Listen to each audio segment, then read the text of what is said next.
एक व्यक्ति राजनीति में नया नया आया, वो था सचिन पायलट। सचिन पायलट जब राजनीति में आए थे, 26 साल उम्र थी, सांसद बना था। जब सारे गुजर नेता मीणा नेताओं को गाली दे रहे थे, मीणाओं को गाली दे रहे थे, और सारे मीणा नेता जब गुजर समाज को गाली दे रहे थे, तो पूरे राजस्थान में केवल एक ही ऐसा नेता था जिसने केवल एक भी शब्द किसी जाति के खिलाफ नहीं बोला, और वो नेता था सचिन पायलट। जिसके मुंह से हमने कभी नहीं सुना कि दूसरी जाति का कभी उसने नाम नहीं लिया।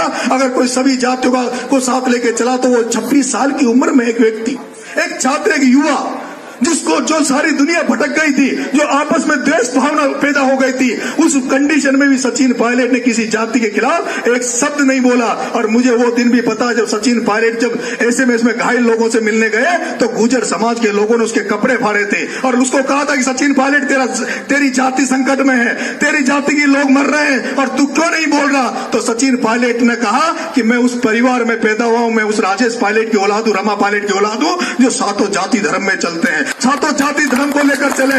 राजेश पायलट को केवल गुजरों ने एमएलए एमपी नहीं बनाया था, राजेश पायलट को सबसे ज्यादा अगर किसी ने साथ दिया था तो मीणा समाज ने दिया था। ऐसे में मैं मीणाओं के खिलाफ एक शब्द नहीं बोलूंगा। मैं जाति के साथ हूं, लेकिन किसी दूसरी जाति का अहित मेरे हाथ से नहीं होगा। मैं दूसरी जाति की बुराई में नहीं करूंगा। इसलिए मेरा भी मन था कि इस व्यक्ति के साथ मुझे चुनना चाहिए, इस सचिन पायलट के साथ मुझे काम करना चाहिए, क्योंकि इसकी उम्र भी 40 साल है और मेरी उम्र भी 36-38 साल है। अगर ये गुजर रहे कि मीणा जब साथ में चलेंगे, तो जरूर 100% जो देशता फैलाई थी, जो दुश्मनी पैदा राजस्थान में की थी, जो गुजर मीणाओं को लड़ाने की जो कोशिश करी थी, मैं सचिन पायलट के साथ रहकर वापिस गुजर मीणाओं को एक साथ लाने की कोशिश कर सकता हूं। अब इन दोनों जातियों को एक साथ एक मंच पर लाने की कोशिश करता हूं। इसलिए मेरा मन था कि इस पायलट साहब के साथ मैं जुड़कर कांग्रेस ज्वाइन करूं।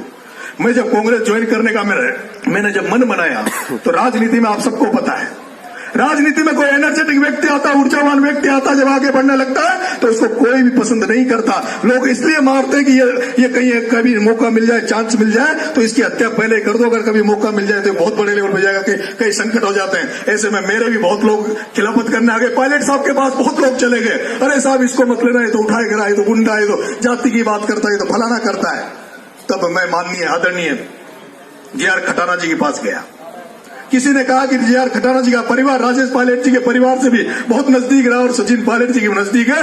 ऐसे में मैं माननीय मुरारी लाल जी मीणा, एक व्यक्ति राजनीति में नया नया आया, वो था सचिन पायलट। सचिन पायलट जब राजनीति में आए थे, 26 साल उम्र थी, सांसद बना था।